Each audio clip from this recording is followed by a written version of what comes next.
ശക്തനാം ദൈവമല്ലോ എന്നും ഇസ്രായേലിൻ രക്ഷകൻ. യാഹെന്ന ശക്തനാം ദൈവമല്ലോ എന്നും ഇസ്രായേലിൻ രക്ഷകൻ. അവനെന്നെ സ്നേഹിച്ചു ക്രൂശിൽ മരിപ്പാൻ സ്വർഗം വിട്ടിറങ്ങി. സുഭാഷിതം. മത്തായി എഴുതിയ സുവിശേഷം 13-ാം അധ്യായത്തിന്റെ 57-ാം വാക്യം. യേശു അവരോട്, ഒരു പ്രവാചകൻ തന്റെ പിതൃനഗരത്തിലും സ്വന്തം ഭവനത്തിലുമല്ലാതെ ബഹുമാനമില്ലാത്തവനല്ല എന്ന് പറഞ്ഞു. So they were offended at him, but Jesus said to them, a prophet is not without honor except in his own country and his own house. 13-ാം അധ്യായത്തിന്റെ 53-ാം വാക്യത്തിൽ വായിക്കുന്നത്, യേശു തന്റെ പിതൃനഗരത്തിൽ വന്നു അവരുടെ പള്ളിയിൽ അവർക്ക് ഉപദേശിച്ചു.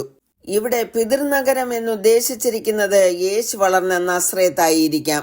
യേശുവിന്റെ ഉപദേശത്തിങ്കൽ യഹൂദ ജനത്തിന് വിസ്മയമുണ്ടായി. അവർ ചോദിക്കുവാൻ തുടങ്ങിയത്, ഇവൻ ഈ ജ്ഞാനവും വീര്യപ്രവൃത്തികളും എവിടെ നിന്ന് വന്നു? അവർ യേശുവിൽ അസ്വസ്ഥരായിരുന്നു. യേശുവിന്റെ എളിയ ജനനവും യേശുവിന്റെ കുടുംബത്തിലെ ദരിദ്രമായ അവസ്ഥകളെക്കുറിച്ച് അവർ മനസ്സിലാക്കിയിരുന്നു. യേശു തച്ചന്റെ മകനാണെന്നും യേശുവിന്റെ അമ്മ മറിയയാണെന്നും യേശുവിന്റെ സഹോദരങ്ങളെക്കുറിച്ചുമൊക്കെ അവർക്ക് അറിയാമായിരുന്നത് കൊണ്ട് യേശുവിന്റെ ഉപദേശത്തിൽ വിശ്വസിക്കുവാനോ അംഗീകരിക്കുവാനോ അവർക്ക് ഹൃദയമുണ്ടായിരുന്നില്ല. അവർ അവനിൽ ഇടറിപ്പോയി. യേശു തന്റെ ജ്ഞാനത്താലും ശക്തിയാലും എങ്ങനെ വന്നു എന്നത് അവർക്കൊരു ഇടർച്ചയായിരുന്നു. അതിന് മറുപടി എന്നോണം യേശു പറഞ്ഞ വാക്കുകളാണ് നാം വായിച്ചത്. യേശു പറഞ്ഞ ഈ തത്വം ഇന്നും നിലവിലുള്ളതാണെന്ന് നാം മറന്നു പോകരുത്. ഒരു പ്രവാചകനോ അധ്യാപകനോ പ്രസംഗകനോ പൊതുവെ പറഞ്ഞാൽ അപരിചിതർക്കിടയിൽ കൂടുതൽ ബഹുമാനിക്കപ്പെടുന്നു. അവർക്ക് വ്യക്തിപരമായ വിദ്വേഷമോ മുൻവിധികളോ ഇല്ല. കൂടാതെ അദ്ദേഹം എന്തായിരുന്നുവെന്ന് അവർ അന്വേഷിക്കുന്നുമില്ല. അവർ ദൈവത്താൽ ഉപയോഗിക്കപ്പെടുന്നു എന്നും ദൈവം അവരെ അയച്ചു എന്നുള്ള വിശ്വാസത്താൽ അംഗീകരിക്കപ്പെടുന്നു. എന്നാൽ എപ്പോഴും അങ്ങനെ ഉണ്ടാകണമെന്നുമില്ല. യേശു കർത്താവ് ഇവിടെ അപമാനിക്കപ്പെട്ടതുപോലെ പല സ്ഥലങ്ങളിലും ദൈവത്തിന്റെ അരുളപ്പാട് അറിയിക്കുന്നവർ അപമാനിക്കപ്പെടുകയും ദുരുപയോഗപ്പെടുകയും ചെയ്യുന്നു. യേശു സർവശക്തനാണ്.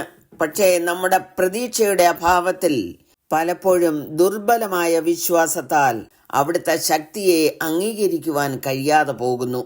അവിടുത്തെ ശക്തിയിൽ വിശ്വസിക്കുവാൻ വിസമ്മതിക്കുന്നവർക്ക് അവിടുത്തെ പ്രവൃത്തി മറഞ്ഞിരിക്കുന്നു. 58-ാം വാക്യത്തിൽ എഴുതിയിരിക്കുന്നത്, അവരുടെ അവിശ്വാസ നിമിത്തം അവിടെ വളരെ വീര്യപ്രവർത്തികൾ ചെയ്തില്ല എന്ന്.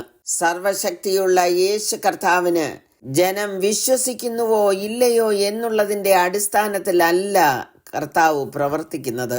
യേശു ദൈവപുത്രനാണ്. ദൈവത്തിന്റെ എല്ലാ ശക്തിയും നിറഞ്ഞവനായ കർത്താവിന് തനിക്ക് ഏത് വീര്യപ്രവർത്തികളും ചെയ്യുവാൻ കഴിയും. ഇവിടെ ക്രിസ്തു തന്റെ പ്രതികരണത്തിൽ സംയമനം പാലിച്ചിരിക്കുന്നതായി കാണുവാൻ കഴിയും. യേശു അവരെ വിധിക്കുന്നില്ല. സാക്ഷാൽ ദൈവമായിരിക്കുന്നവനാണ് അവരോട് സംസാരിക്കുന്നതെന്ന് അവർക്ക് വിശ്വസിക്കുവാൻ കഴിയാത്തതുകൊണ്ട് ദൈവം ചില കാര്യങ്ങൾ ചെയ്തില്ല എന്ന് മാത്രം. പ്രിയമുള്ളവരെ, സുവിശേഷം പലതവണ കേട്ടിട്ടും എന്തുകൊണ്ട് യേശുവിൽ വിശ്വസിക്കുവാൻ കഴിയുന്നില്ല? യേശുവാണ് ഏക രക്ഷിതാവെന്ന് അറിഞ്ഞിട്ടും യേശുവിൽ വിശ്വസിക്കുവാൻ കഴിയാത്തവരോട് സഹതപിക്കുവാനേ കഴിയുകയുള്ളൂ. പൗലോസ് അതിങ്ങനെ പറയുന്നു, അവർ ദൈവത്തെ അറിഞ്ഞിട്ടും അവനെ ദൈവമെന്ന് ഓർത്ത് മഹത്വീകരിക്കുകയോ നന്ദി കാണിക്കുകയോ ചെയ്യാതെ തങ്ങളുടെ നിരൂപണങ്ങളിൽ വ്യർത്ഥരായി തീർന്നു. അവരുടെ വിവേകമില്ലാത്ത ഹൃദയം ഇരുണ്ടുപോയി.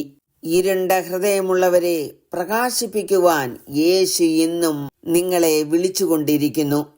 ദൈവം തന്റെ പുത്രനെ ലോകത്തിൽ അയച്ചത് ലോകത്തെ വിധിപ്പാനല്ല, ലോകം അവനാൽ രക്ഷിക്കപ്പെടുവാനത്രേ. അവനിൽ വിശ്വസിക്കുന്നവന് ന്യായവിധിയില്ല.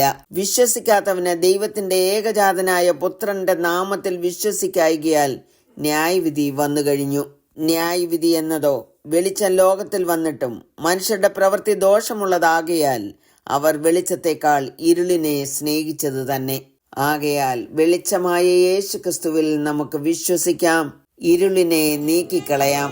God bless you all with these words.